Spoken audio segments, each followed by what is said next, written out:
going on, family? It's your big brother K-Rino. I'm in here with my brother Wash Off. And before we get started, the first thing we want to do is thank God. We want to thank Him for everything that we have and everything that He's blessed us with. And it's crazy because even though we thank Him a lot, we can still never thank Him enough. He blessed us to recognize the truth, learn the truth, and then speak the truth. And once you believe that truth, then it becomes your truth. So speak your truth. Speak it even when it's a little different from somebody else's, because we gotta understand that it is possible for more than one thing to be right. But what's even better than speaking the truth is living the truth and then standing on it. Stand on it even when the whole world is coming down on your head. Stand on it even though they gonna call you crazy. They gonna say that your truth is a lie. They might even plot and plan against you. But you stand on it with no fear. Cause when you fear man, you disrespect God. And what good is gonna come out of that? So enough of all this yapping. It's time to hear some truth in this rapping. And as you listen, you'll find yourself having to make a decision. And the question will be, will you ride with the authentic, or will you ride with something that's not really yours, like a car that's rented?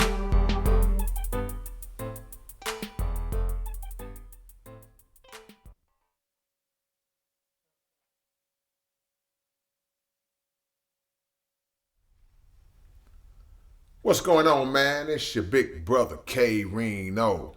And me being an old school cat from back in the days, coming up in Houston, Texas, born and raised in the dead end, I was blessed to see the rap game in this city when it first started. We came up listening to the old school pioneers. We was listening to Run DMC. We was listening to LL Cool J and Grandmaster Flash and Curtis Blow. And we got caught up and swept up in that whole love for the hip hop culture.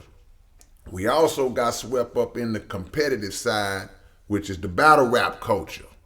And the battle rap culture basically was just MCs trying to prove that they were better than the next man, trying to prove that supremacy. I won't even say on the mic, because when we first started, we was just doing it in school, we was doing it on the street corners, we was doing it wherever we could do it. And occasionally we would end up at a show or end up at an open mic or something where we would battle these cats on the mic. But we built our name up just from going head to head in the streets. And it was interesting when you look at how it was back then, even though it was a lot of MCs, a lot of rappers that didn't like each other. It was a lot of guys from different sides of town, and even though the north side, south side thing wasn't popping like it ended up getting later on, it was still that element in the air, north side, south side. You felt some kind of way as a south side dude when you went to the north, and vice versa. So we kind of stayed on our sides. But the crazy part about it was that all our beefs was really on our side. We was beefing with the people in our neighborhood because that was the people that we saw every day. So the battles that we had back then, they got ugly in terms of just the animosity, because it was so many dope MCs coming up in South Park and Sunnyside and Fifth Ward and Hiram Clark and just Third Ward, different areas of town, and nobody wanted to be the loser. So everybody worked on their craft. Now, every now and then, you would see some tension break out, some fights break out, or somebody felt like they won the battle, but they really lost. It might be a problem, might be a situation, but it never escalated to the point where somebody lost their life, never escalated even to the point where somebody got stabbed up or something of that nature. But there was a few fights here and there, and by the time we started making records, now we translated a lot of our rap beefs onto these records. So us as a South Park Coalition, if you learn the history or if you know the history, you'll see or hear a lot of those songs that we made back in the days, whether it was me, whether it was Gangsta Nip, Point Blank, you would always hear us going at somebody on some of those records because we had our little beefs.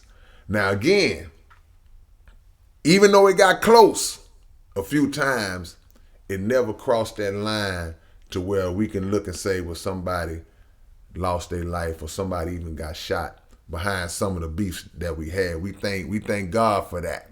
But fast forward to 2021 going into 2022, now you start to see these beefs escalate more into a plan for keeps type of scenario where people are actually losing their life behind beefs that could be started through rap, but most likely beefs that started in the street. But either way it go, it's behind something that could have been avoided, and it's mainly taking place between a lot of our young artists, a lot of our young brothers that are just getting out here and getting caught up and swept up in that whole ego game where they feel like they got to prove something to a bunch of cats who might not even be around them if they was to live to the day where they shine played out. We spend so much time trying to please our entourages, trying to show ourselves up to be big and try to show that we ain't scared or whatever the case might be, when in reality, even if you don't die behind a beef, if you do something to initiate the beef and you end up going to prison, them same people that claim they was with you, they not going to be with you no more. And you're going to find yourself by yourself. So the person that loses their life, they gone, and the person who loses their freedom, they gone as well. So the message that you try to instill is, hey man, look at the big picture. We try to make our young people look at the big picture to understand that whatever it is that got you mad or any type of situation that you in right now, it's not going to mean nothing to you 5 years from now. It's not going to mean nothing to you 10 years from now. But the problem is they're not even getting a chance to make it to that 5-year, 10-year point to understand what we're talking about in the first place. And that's why we got to step in. Any type of situation that you look with our young artists right now, and people on the outside looking in, talking about how crazy they are, how throwed off they are, the truth of the matter is, it's our generation is the one that failed them. We are the ones that failed them because as supposed to be OGs, we didn't take control of the wheel and bring them in and pull them in and make them understand the rules of the game, the rules of engagement. To understand that, look, everybody is not on the table. Innocent people are off limits. And beefs can be settled before it escalates to the point of violence. It got to be somebody that can mediate and talk to these young brothers and make them understand, bruh, we not going to let it get to that level. Because you so hot at a person that you believe to be your enemy that you willing to risk it all. And when you risk it all, because we're not talking about rappers who, like I said in the beginning, how we was just coming up in the street. When you seeing these rappers getting killed today, these are rappers who already popular, already made it, already selling records. So it's not just like some unknown cats getting murdered. These are people who having success, and they throwing all that away behind some kind of petty little problem that they got with somebody else. So we got to make them understand and be the sponge in between them to go, bruh, what's the problem? What's up with you? Why do you have a problem with this person? Now, we understand it's a lot of gang affiliation. It's a lot of things that's behind the scenes that a lot of us might not be aware of, that in their mind feel like it's deeper than just rapping. It's deeper than this, and it's a code that they trying to live up to. We get all that. But at the end of the day, man, God created us all, and I know for a fact, a lot of these young brothers that got families, a lot of these young brothers got children, and if you 21, 22, 25, that means you got babies. You ain't 25 with a teenager. You 25 with a 2-year-old, a 3-year-old, a newborn. You just having your children, and now you put yourself in a position where your children are going to even get to see their father as they grow up. They've lost their father. So they lost their father, and they also lose the stability that their father was providing through the music. Music has always been an escape from the streets. That's how we always viewed it and looked at it, as this is supposed to be an escape.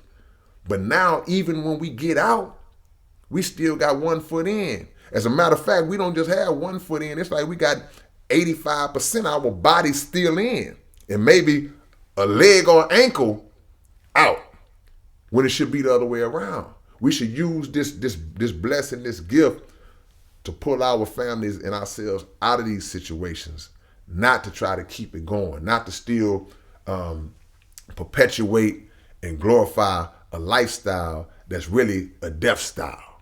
As Minister Farrakhan teaches, it's a death style, it's not a lifestyle. But one element that we got to talk about through it all, because everything I just said is a reflection of personal responsibility that we have to have as grown men and women, that we know better. But one element that can't be dismissed is the industry level, the industry element, where these people who run these labels, they understand what's going on. They don't step in to try to stop it. They don't prevent negative music being released. They don't have any problems putting out music that talks about black people killing each other, black people pimping and hoeing and stripping and prostituting and glorifying drug use and drug sales and all that. They don't stop that. That's all right. But any artist that comes along and tries to speak consciousness, tries to speak truth, they're not interested in that, because that's not where the money is at. And what you got to understand as a young artist, and all this beefing that's going on, you dying, you getting killed, that's big business to them. Because soon as an artist dies or get killed, what happens? Their record sales go through the roof. Because everybody's going out now trying to buy the music. Everybody wants to get that last little connection to that artist that they love. So you see an artist get murdered, and the next thing you know, his music has generated millions of dollars of revenue in 1 or 2 days or a week. Revenue that he wasn't even generating on that level while he was alive. So who benefits from that if the artists don't own their music? It's the record labels.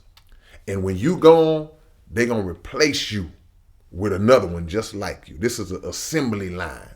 All they're going to do is slide another young cat in that spot and start that process all over again. So we got to be smart enough to not fall for it. We got to be smart enough to understand that words are not going to take your life in that sense. Somebody saying something about you is not going to take your life. But what they said or what you said could lead to you losing your life, because people take things like that so personally. We don't respect the power of words. You know, that's when you can go back in the days, you can go back to Tupac and Biggie, which is probably the only time where we saw a beef escalate so high to the point where, through whatever means, 2 of the biggest rappers in the world got killed. We've never seen that before, and we've never seen that since, where rivalry got that big, where 2 top-notch rappers got killed. A lot of the artists that are getting killed right now, they're known in certain regions. Some are known pretty big, like Nipsey or somebody like that, but it never was on the level of a Pac and a Biggie. And the thing we got to understand, we don't never want to see that happen like that again, because many people tried to mediate that, but a lot of people kept their mouth closed because the beef was so extreme that other folks didn't want to get jammed up as well. So moving forward, man, focus on your life. Focus on your future. Focus on your longevity, not just as an artist. Focus on your longevity as a man, because we can only imagine what Pac would have been if he'd have made it to 30, 35, or 40. What Biggie would have been if he'd have made it to 35 or 40. Focus on the impact of your words. Biggie had a record called Ready to Die. Pac was always talking about dying in his music. And the thing, see, we don't understand how you bring that type of stuff to yourself. You call that type of stuff down to yourself by perpetuating it through your words. You become what you talk about. And eventually, the universe give you what you call for. So learn to speak life in your music. Learn to speak life. We could have a rap beef back in the days and be cool later on. It's just like how the old folks talk about fight, man. We used to fight in the street, and 5 minutes later we back playing again. That's how it was with the beefs back in the day. You can name 100 artists from back in the days that had battles on wax, head-to-head battles. You can name 100 of them, and the majority of them still walking around today. BDP versus the Juice Crew. I'm just going through the history.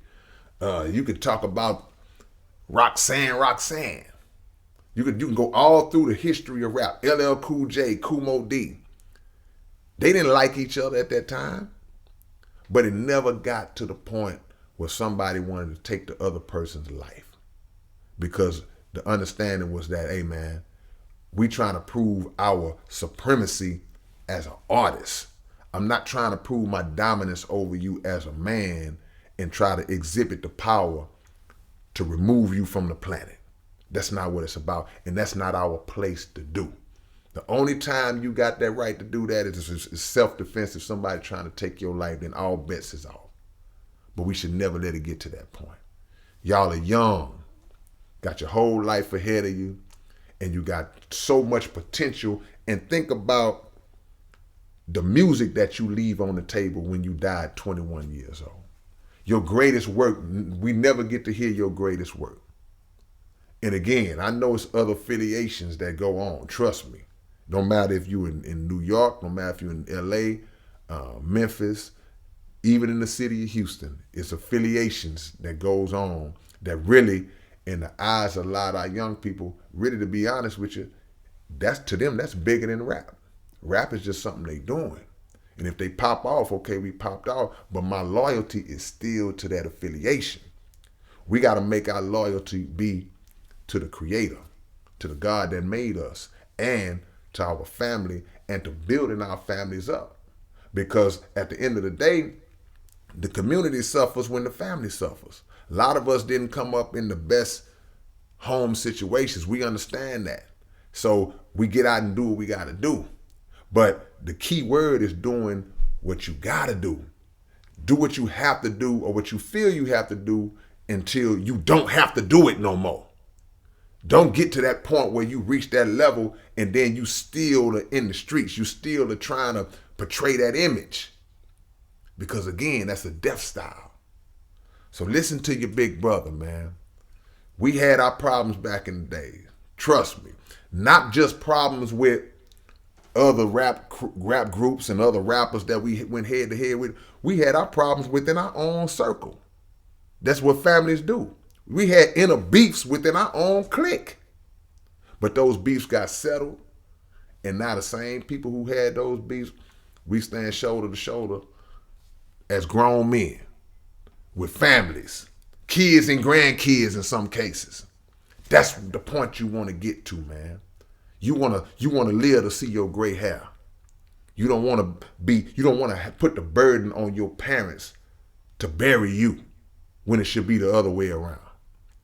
So take the advice from your big brother K-Rino, man. Rap is what we love, rap is what we do, and we do it for a bigger purpose. We use the music to relay a message, a positive message. You can speak your life. You can speak all of the drama you went through, but make sure that you understand how to put the message in it that doesn't glorify the lifestyle, but it just makes people aware of the consequences of the lifestyle. All right, man, it's your big brother K-Rino. One love to my brother Wash. Y'all know what time it is. Live from the pulpit. Peace.